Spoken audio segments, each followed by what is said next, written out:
Um astronauta brasileiro apresentou um documento que evidenciaria um avistamento de OVNI em 1433.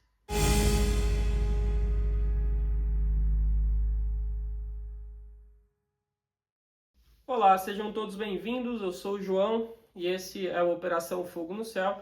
E hoje a gente vai tratar de um caso que eu vi no canal UFO Brasil, Brasil com Z, onde o astronauta Marcos Palhares foi convidado e ele deu uma entrevista lá, né? Bateram aquele papo de podcast e ele apresentou uns 2 casos lá de natureza ufológica.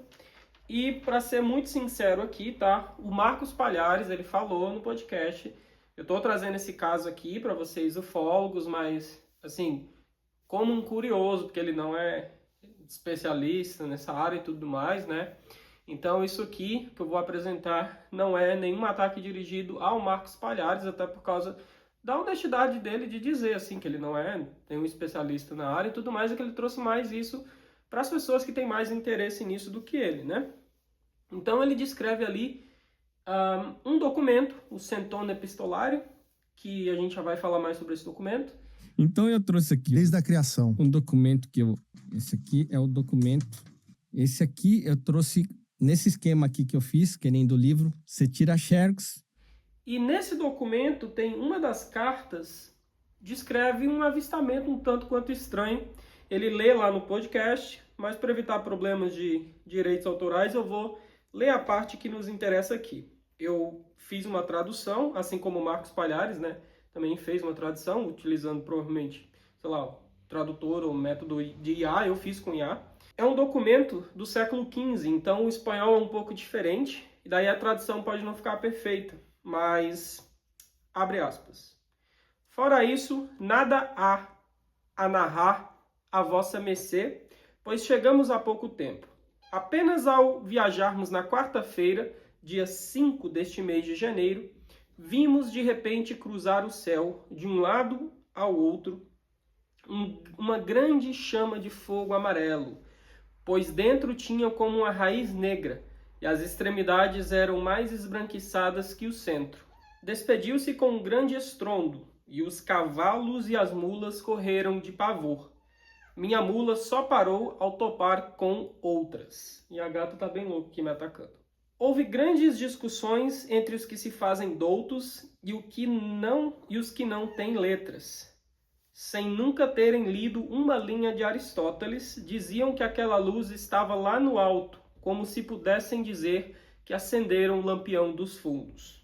O deão de Burgos diz que crê ser matéria da primeira região, a mais alta, viscosa e condensada, que o sol incendiou e que, por ser pesada, não se desfez logo, sendo que a natureza do fogo a atraiu para cá, enquanto se consumia o viscoso, e o fim foi o estrondo. Concordo com ele, pois não poderia ser da natureza dos cometas. Aristóteles os chama de, aí tem um trecho ilegível, pois não seriam tão móveis assim, nem acabariam com estrondo. Os inimigos do condestável disseram que essa chama era ele próprio, o condestável, que queimaria Castela, e que seu ressentimento se manifestaria com estrondo. Essas são fábulas que cada um inventa como bem entende. Fecha aspas. Então, tem aí um avistamento supostamente interessante, né? Cabe até uma discussão aqui desse trecho onde ele menciona Aristóteles, né? Os sólidos celestes, é isso que eles estão discutindo. E assim, eu achei meio suspeito isso, porque eu sou cético, e eu pensei, olha, é aquele velho ditado, quando a esmola é demais, o santo desconfia, né? Então eu fui atrás desse Centone Epistolario e eu vou mostrar para vocês o que eu acabei descobrindo. Ótimo, então eu vou apresentar em tela aqui para vocês uma das edições do Centone, que ele segue sendo republicado, né, ou reimpresso, até hoje por uma questão de interesse histórico. Então tem uma edição aqui de 2016 do Centone, em que tem uma introdução, né, pela editora, né, para essa moça aqui, Lola Pons Rodrigues, da Universidade de Sevilha. Tá bom? E aqui a gente tem na introdução, então, algumas informações, tá? Primeiro que a data do centon que tem no documento mais antigo é de 1499, não 1433, tá? O avistamento pode ser, suposto avistamento pode ter sido, porque as cartas vão ali de 1420 a 1450 e pouco, mas o documento em si seria, né, de 1499, é o que está estampado nele. E aí ele diz o seguinte: o Centon Epistolário é um volume que reúne mais de uma centena de cartas escritas por uma única pessoa, um médico, né, o physician, o físico, médico, da corte do rei Juan II de Castilha, chamado Hernán Gomes de Ciudad Real. Beleza. E essas cartas, elas falam sobre coisas do cotidiano e tudo mais. Pelo que eu entendi, epistolário é de epístola, de cartas, e centão é meio que retalho. Então seria um retalho de cartas, né? Que descrevem ali o cotidiano e tudo mais daquela época ali, em torno do reinado do rei Juan II. Só que começa a ficar interessante quando a gente descobre que não há notícia histórica de nenhum Fernando Gomes de Ciudad Real que fosse estabelecido na corte castelhana de Los Trastámara, onde deveria estar se ele existisse. Existia sim um Álvaro Gomes de Ciudad Real, mas ele era secretário do Henrique IV, então não era ligado ao Juan II, então outro rei e outros tempos, tá? É interessante também que ali no centon ele menciona várias coisas daquele século XV, né? Que você encontra em outras crônicas, mas tem uma coisa que é mencionado no centon que você não encontra, que é a cavaleiros distintos da linhagem dos Veras, que a gente vai ver mais para frente, do sobrenome Vera, né? Que eles aparecem aqui e ali nas cartas fazendo como nobres, valentes, esforçados e tudo mais. E isso vai ter uma conexão com algo que a gente vai ver um pouquinho mais para frente, tá? Então, beleza. Aí vem aqui, ó, impressão, manuscritos e edições.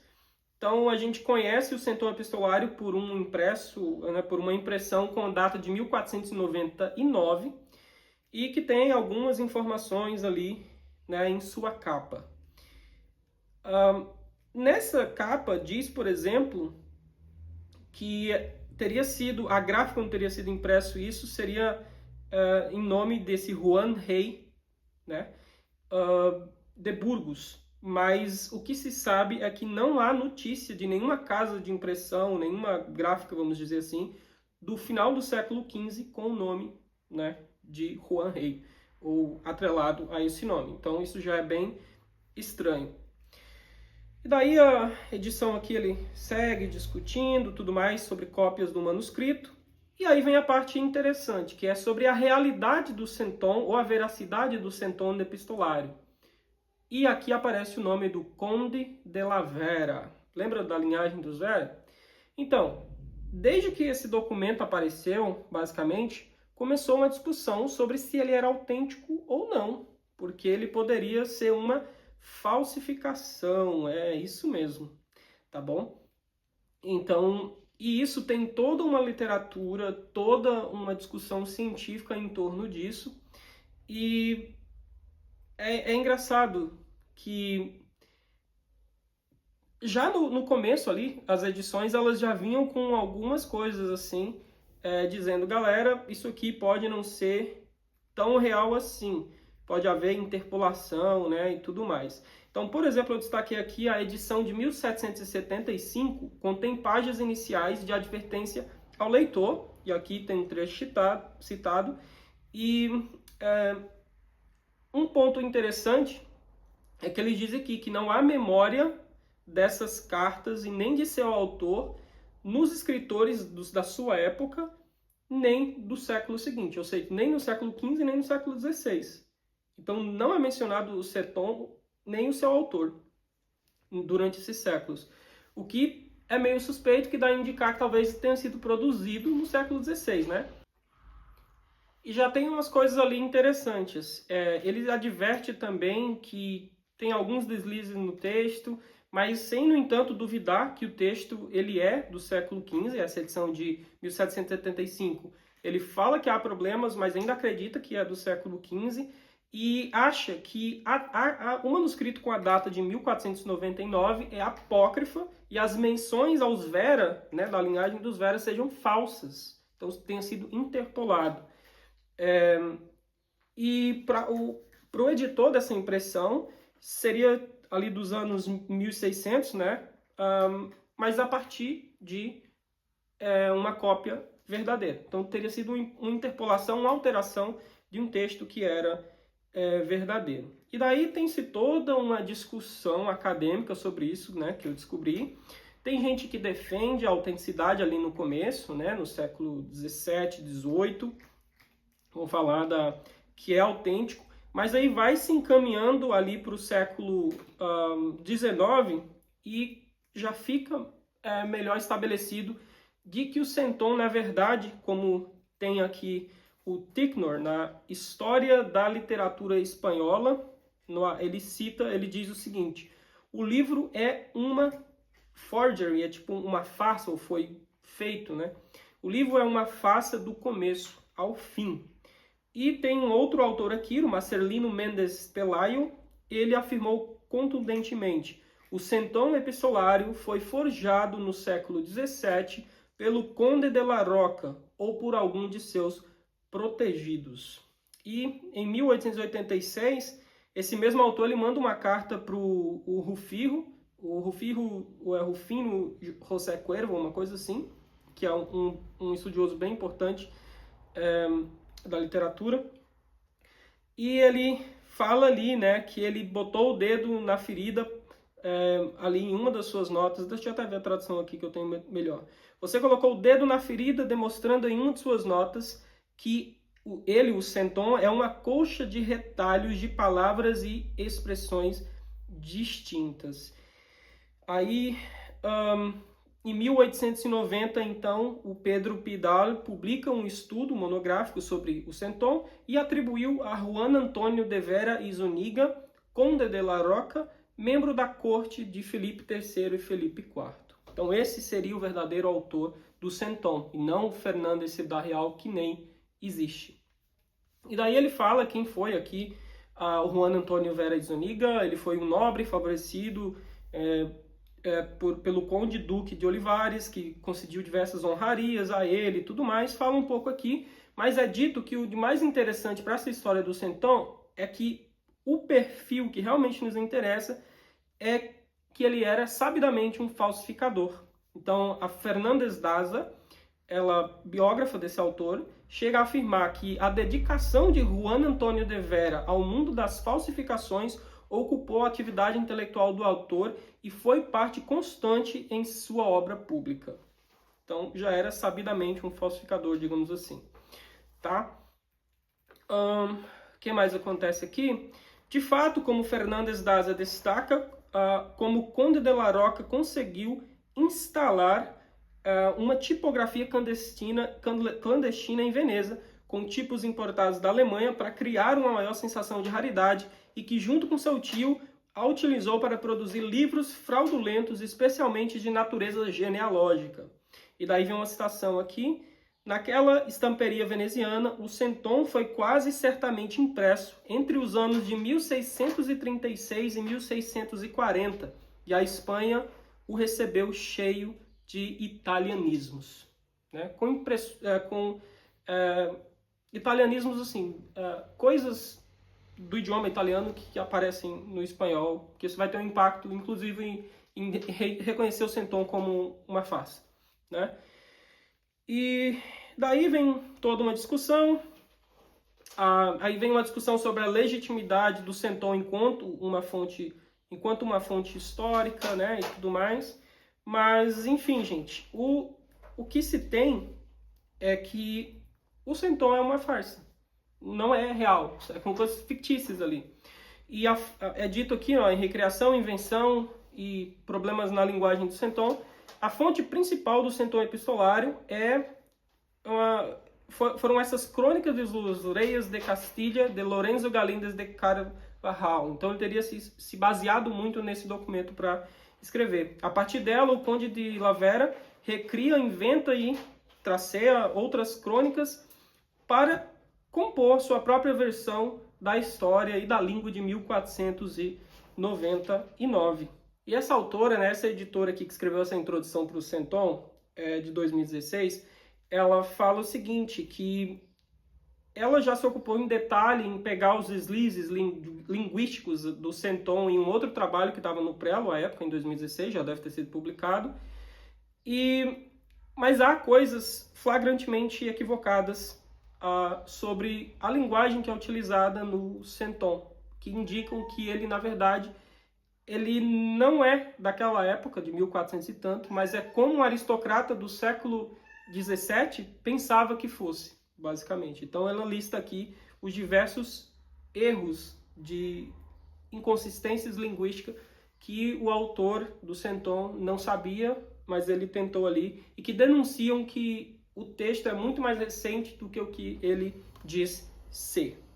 E daí, então, ela tem aqui, falando sobre edição, e daí vem o Centon epistolar e tudo mais.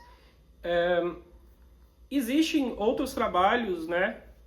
Então, por exemplo, esse trabalho da Carmen Fernández das Álvares, que foi citado antes ali, o Centon epistolário de Juan Antônio de Vera, então, já mostrando de quem era, né?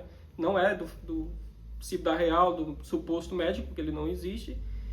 E é um trabalho interessante também, se você não tiver ainda convencido, você pode ler.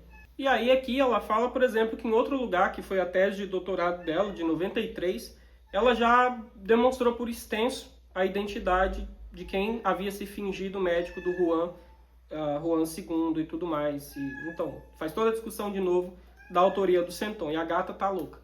E olha, nem é difícil encontrar isso que eu encontrei, tá? Bastava você ir na Wikipédia e procurar sobre o Centon epistolário.